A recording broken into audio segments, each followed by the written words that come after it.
Welcome to the Garage Audit. My name is Ivan. This is Thor Media. Today we're in Columbus, Ohio, meeting with Dave Lawler from Diamond Auto Detailing. Let's go take a look. We've arrived at Dave Lawler's. Let's see if they're in.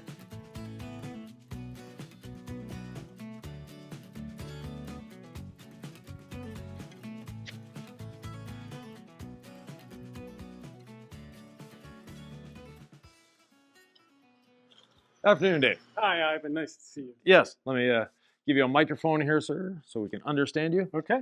So, Diamond Detailing, Yes. where's the name come from? Well, my daughter came up with it, and it's Diamond Auto Detailing Yes. Dad. Oh. D-A-D. Perfect. So yeah. Okay. So that was something my daughter came up Yeah, with. good for her.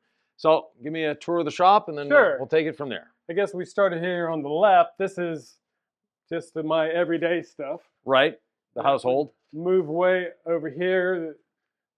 Some things I know you're not real fond of, but I use this as my drying aid. That's quite the leaf blower. Yes, it is. Yeah. I just started this, a new project. We're trying to get tools together. Okay. Here are my gallons. Yeah. So, and then we have some products here that we use daily. Good. Yeah. So these are the spray bottles. I used to have a bunch of bottles, Yes. individual bottles, and I hear you say or watch you, and you said, get to one, get to this. So I went out and bought all of these. Okay. And I use these To refill those. to refill these. Yeah. So when somebody's helping, like Caden or my sons, Kevin and Trevor, they can come up here and look for the glass cleaner. They can look for the plastic dressing. Right. So they don't really have brand names on them, but No. they know exactly where to go. Okay. Excellent. So then these two carts I have here, I use for if we're doing an interior on both sides. We have two carts. I also use one for polishing while somebody might be doing the interior. Correct. Yeah. Okay. This is all of my polishes and stuff like that. Yeah. Again, then we go over here. I've got my towels from interior, exterior, and drying. Yes. And then I have some odds and ends stuff here. I keep some individual bottles. Right. In here. I got that one for you. Yeah. So this is just, we don't use these as often as we would those, but we do use those. Okay, good. And that's all of those things. I forgot to put in here, I've got my undercarriage cleaner. Undercarriage cleaners. You noticed that? Yeah. Yeah. So yeah, we use that that's good in Central Ohio with all the salt. And getting rid of the salt. Yes. Now, which do you prefer, the spiral one or the straight one? Well, the straight one gives me the foam. Oh, you've got the foaming one. Okay. Yeah. So the foaming goes underneath. Yeah. I use a salt. Soap with that one, and then I come back and use this to clean it off. Yeah. Yeah. So I like that a lot. Yes. That's new. Yeah. Nice little upgraded service for your customers. Yeah. Yes. So this is a rack that I use for drying. Okay. So when I get done, I put things that I have here to dry. Yeah. This is my cabinet with some more things in it, but this is where I use my charge everything up in here. I've got window towels. Okay. Removal towels. Yep. These are my mid on the stick towels. And then these are kind of odds and ends. This one I use quite a bit. It's brushes and stuff like that. Yes. So when we needed to, I've got my blow dryer. Yeah. I've got a steamer. Good. And a vacuum to do. Okay. Now this shop is a work in progress, obviously. Yes. Yeah. How long is it? How long ago did you build it? Oh, well, I've been using it for maybe 4 or 5 years. Okay. I know that, and it's been kind of like you said, a work in progress, depending on where we're going to move with this. Right. I know there's some things, and I'm anxious to see what you can tell me to do here. So this is a set of lights that I use. Yes. For interior mostly, but also for polishing and detail or that. Yeah. This is a cart. We do all of our wash. Yes.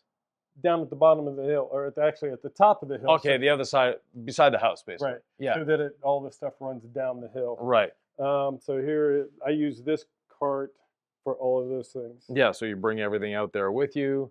You're not carrying individual things. So that's excellent.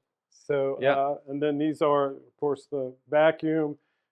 This is kind of some bottles if I need them. Right. On occasion have friends come in and they want to, some A bit of reverse something, wash. yeah. Yeah, so I try to put that together. Right. I've got some other things up here that I go to. Yeah.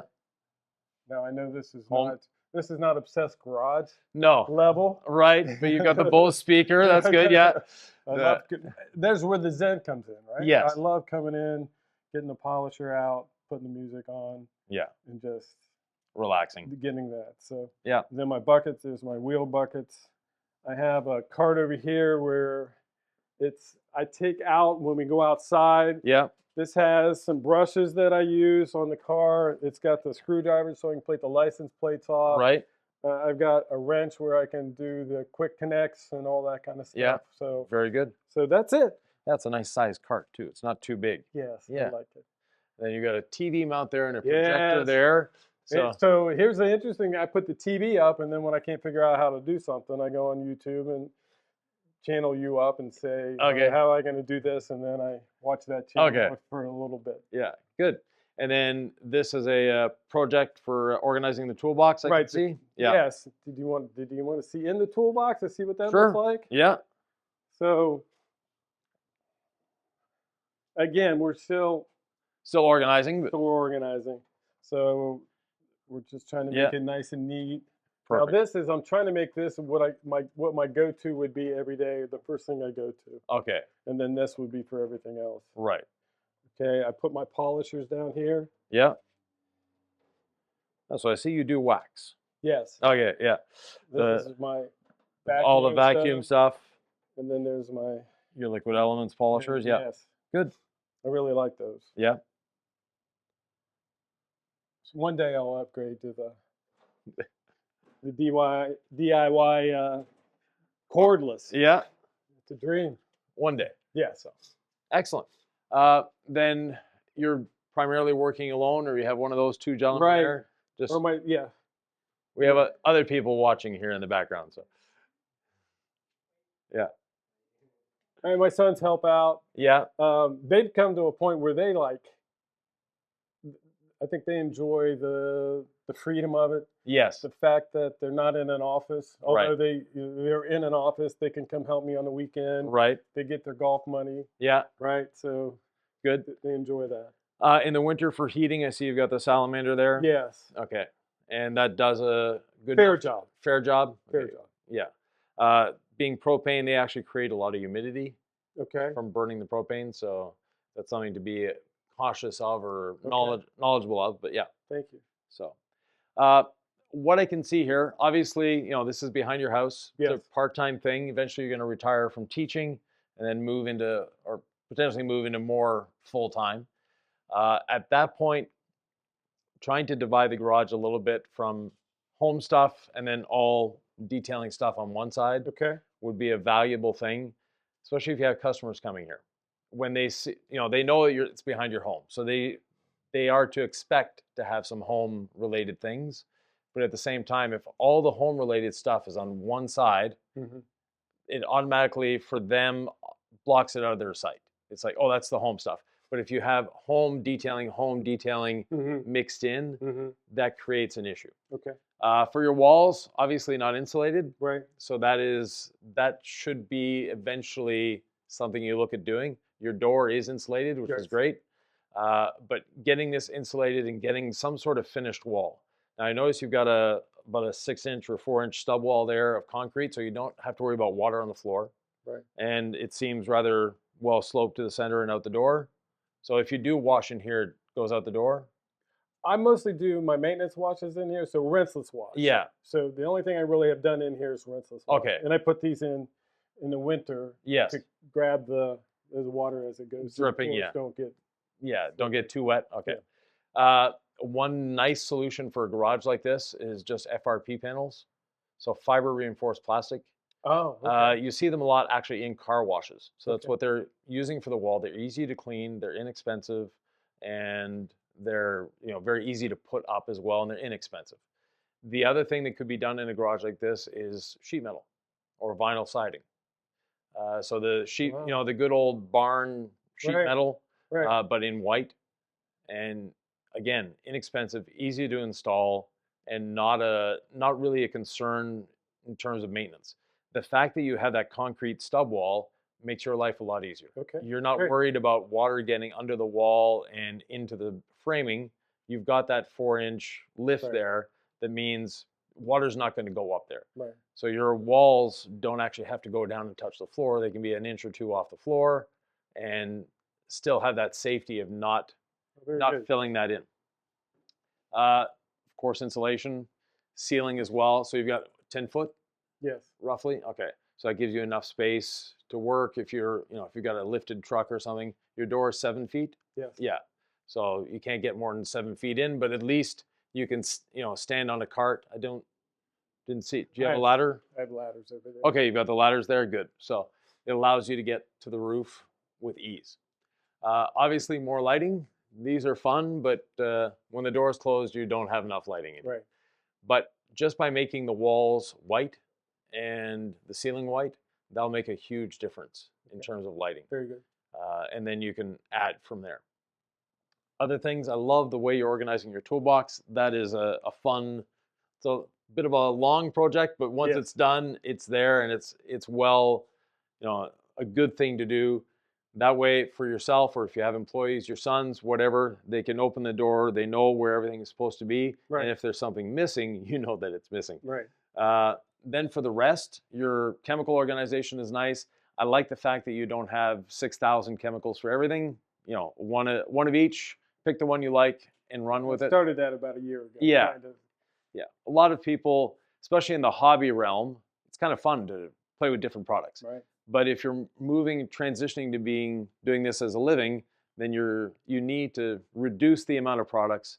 If you have employees, it's the same thing, like you're saying. If you tell your son to grab glass cleaner, he's not opening the cabinet and looking at all these bottles, deciding, okay, he's got 4 glass cleaners. Which one did he mean? Right. As opposed to there's one there labeled glass cleaner. Here it is. Right. So I really like that. The carts are great. One thing I would suggest is maybe some pool noodles on the corners or something. So if they do touch a vehicle, they're not scratching. The metal is rounded here, so that's not a big deal. But then the screw heads protrude, that can scratch. So having something like a pool noodle there is a good way of doing it. Another thing, are you using one of these carts for polishing? I am. Okay. LED strip lights, you can actually put them on the cart. You plug your cart into the wall. You plug your tool into the cart with a power strip and then have the lights on the cart. So you can move the cart around to where it needs to be to have the proper lighting because you have very poor lighting on the sides. Yes. Yeah. So that would give you a little way of getting lighting where you need it quickly, and wherever you're polishing, the cart should be nearby anyways. Very good. Thank you. Yeah. Other than that, obviously, from your teaching career, the lockers. Yes. Yeah. Exactly. Yeah. So that's good. Again, the lockers, the cabinets. If you could put shelving in the lockers, because I know you probably have a sentimental attachment to these. Yeah. So instead of just having one layer inside the locker, if you were to stack these up and have 1 or 2 shelves inside the locker, then you could eliminate something like that. Okay. Giving you more space to work. Got it. Being a household shop, you need to have a workbench. To me, in a detailing shop, a workbench shouldn't exist. Right. But you have a extenuating circumstance, it's part of the house. So you need some, around the house, we always need to be working on something. The leaf blower, bit of overkill on that one. The electric one, okay, but the gas one, have you ever damaged a car with it? No. Okay. No. So do you have a filter on the intake? I don't. Okay. Because a lot of the ones designed, like the Ego blowers, they'll Right. have at least a screen on the intake. There might be a screen on that one. But those, especially the gas-powered ones like that, they have a lot of power behind them. Okay. The electric ones, once you're up to around 700 CFM, Yes. that's about it. I think that one is 900 or something like that. I'm not sure. Yeah, but they're very powerful. Right. So, and a little noisy too. Yeah. But yeah. Other than that, the shop is great. I like the fact that you've got the sound system, even the subwoofer down there. So to me, that's a necessity. I like, especially for a hobbyist and eventually getting pro, but for a hobbyist, being able to come in here, close the door, put the music on, relax. Right. Yeah. Unfortunately, I'm an early riser, so I Okay. do like to come out here at Okay, in the morning. 4 o'clock in the morning or 5 o'clock in the morning and Yeah. just work on the cars. Oh, that's good. Yeah. Yes. So before going to school where you have all the stress, Yes. you de-stress before going. Yes. Okay, excellent. Other than that, I noticed you got the little stools there. Those are fine. The one in the back, Yes. a little more dangerous. They tend to tip over a little bit, but the other one is nice and stable, so nice big wheels, easy to roll around. What do you do mostly? Exteriors, interiors? I mostly do both. Okay. I actually don't advertise so much on the interiors only. It's usually an exterior or full. Okay. Now, Good. you could give me advice on that. That's a good way of doing it. To me, a full detail, I always like to separate interior and exterior because there's some people that the exterior of their car is spotless and the inside it looks like someone's been living in it. The other way around, you have some people that the outside is disgusting, the inside is beautiful. And whether you have let's say an F-150 that comes here that's covered in mud versus an F-150 that just came from the car wash, washing it, prepping it for coating, there might be a 10-minute difference between the two. You just have to get that excess mud off and then you're back to normal. Right. Whereas you have an interior that has been well maintained and loved, and you have an interior that's been desecrated, the time to do those is different. So to me, interiors are by estimate only and not part of never part of a package, in the sense that if you want me to do your interior, I'm happy to do it. It's by estimate only. Let me see your interior first, and then we'll decide. I got that call yesterday. Yeah. I gave them a price on the full. Right. And they thought that was a little much. Right. And they said, the outside is okay. Yeah. How about doing the interior? So then I gave them a price on the interior. And again, based on coming in and let me take a look at it. Yes. And then, so I'll do that on Sunday. Yeah. So in our shops, when someone said our price was too high, perfect, especially for interiors, which would you prefer us to do, driver's side or passenger side? Because we can't cut our service in half. Right. We can't reduce the amount of work that we do because our technicians are trained to clean the interior, and they can't half clean an interior. So either we clean it or we don't. Right. And so if they want a lower price, do you want the driver's side done or the passenger side done? I explained to her that it takes me 4 to 6 hours. Yes. To do a full. Yeah. So that's the time. And I think she understood once I said that. So. Yeah, and a lot of people, unfortunately, they don't know what's entailed in detailing. They don't know how much time it can take, how much effort it takes, how much work you've done to prepare to actually start detailing the car. Right. All the setting up of the shop, that has taken part of your life, and you need to do that. The education, all the time spent learning how to do it, that's something that a lot of people don't take into consideration. And then when you give a price, they're comparing, but on Facebook Marketplace, I saw someone that will do it for $50. Right. By all means, go to them. Go to them first, and then I can finish the job. Right. Now, being an educator, and you just brought up education. Yes. I enjoy that part. Yes.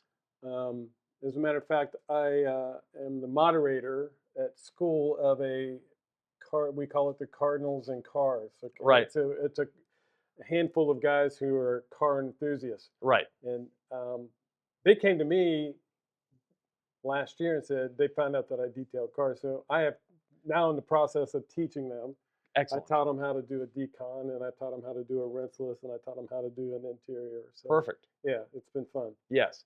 That's an excellent way of, you learn as much when you're teaching as your students learn from you. Right. And to me, I've been in this for 45 years. I'm still learning every day. Right. So every detail is a learning opportunity. Every interaction with a customer is a learning opportunity. Every interaction with a student is a learning opportunity. What do you teach at school? Actually, I'm a phys ed teacher, but my main job is athletic director. Okay. So excellent. So you're dealing with all the jocks. Yes. Yeah. Okay. Yes. And that's why you have the perforated lockers, not the solid lockers. Exactly. Excellent. Okay. Any questions from you? Well, I have hundreds. Okay. But I appreciate your time. I send you questions all the time through DIY. Yeah. Social media stuff. So, and I appreciate you always answering my questions. Oh, thank you. Because one of the things I just sent you a week or so ago was, I think, well, when I do a detail, an exterior detail, to polish and maybe jewel the car makes it so much better. Yes. But people don't want to pay for that. No. And I want to say that should be part of your exterior. So, Right. and I'm not sure that you feel that way. So decontamination, Yes. 100%. Polishing is up to the customer to decide, because every time we polish a car, we're removing clear Right. coat. Every time we're removing clear coat, we're actually damaging the vehicle. So by damaging the vehicle, does the customer weigh the consequences of what's happening? Right. Someone that intends to keep the car for 3 years, sure, go ahead, polish it.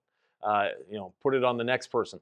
But someone that intends to keep their car for 5, 10, 15 years even, every time you're polishing, you're reducing that clear Right. coat a little bit. Now, oxidation removal is another thing. So a very quick, fast, the red jeweling pad with the rotary is not going to remove anything much more than oxidation. So that is a safe way of doing it. I notice you've got the big, the vibrating polisher there for wax removal. Do you use a lot of wax? Not so much. Okay. I usually do the wash clay seal. That's Okay. probably my biggest seller. Yes. And then also I'll do a maintenance with a rinseless. Okay. Yeah. So the wash clay seal, there's no polishing involved there. Right. But if you do want to polish, to me, it's a decision between you and the customer, weighing the pros and the cons, and also explaining to the customer that polishing doesn't remove scratches. Right. Polishing removes the clear coat down to the level of the scratch. Right. So I always ask the customers, why are you here? What has brought you to decide you want to have your car detailed? Once we know that information, why they're here, then we can decide what the best course of action is for them and explain to them, this is what we can do for you to remedy that situation. And it could be there's one scratch on the car that's bothering them. Well, we may not need to polish the whole car if it's just that one scratch. If it's just the general condition, my car is not as bright as it used to be, that's when polishing comes in. The hardest thing for me to learn is to detail for the customer and not for me. Right. Because I want to do the polish and I want to do because to me, when you get finished with that, these cars look unbelievably well. Right. It took me 25 years to learn that. Okay. So yeah. But once we relate to what is the customer's need, not our ego's need. Right. And then decide, okay, this is what the customer needs. The customer, most people, when they buy a brand new car, they think that's as good as it will ever be. For us, we know it's a starting point, we can make it better. Right. But to most customer, I want it back in showroom condition. You want it back in showroom condition, we can do that. We can scratch the car up for you if you'd like. That's showroom condition. Right. When you go into a showroom, you look at the vehicles, they're not clean, or they're shiny, but they're scratched. In the showroom, they're using and they're using a towel, just a dry towel sometimes to take the dust off and the fingerprints, and most people don't see that. As detailers, we have this disease, we see it, don't pass that disease on to your customers and point out all the little things.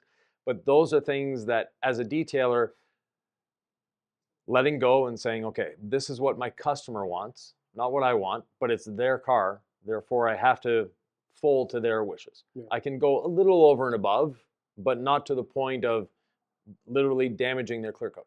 So, the customer has paid you for one step, you've done one step on your test section, and you're going, it's not enough. Right.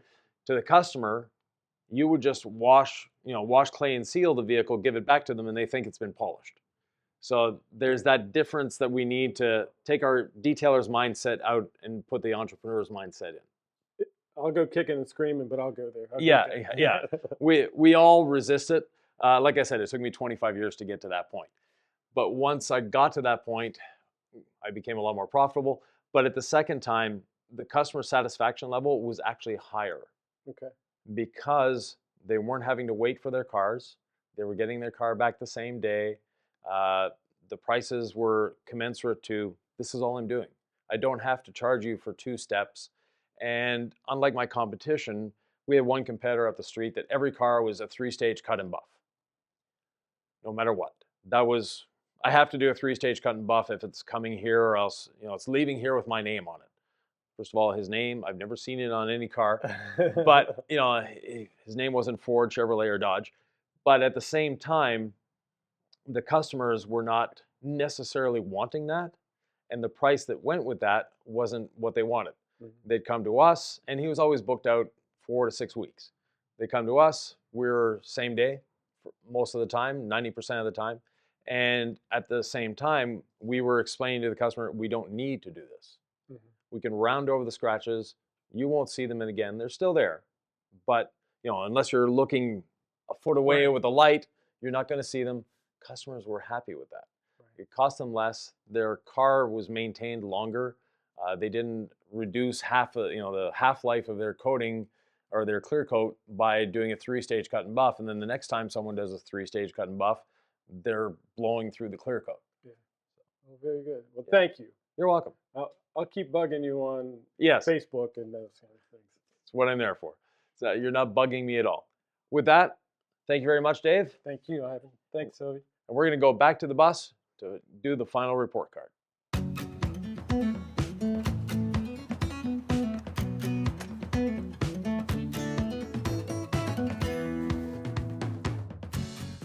So Dave's got a great shop. Yes, it needs a bit of finishing, but the basics are there, and he's very well organized, which is, for me, a great thing to see. He needs some insulation, some lighting, maybe a way of heating and cooling the shop, but other than that, he can actually start right now.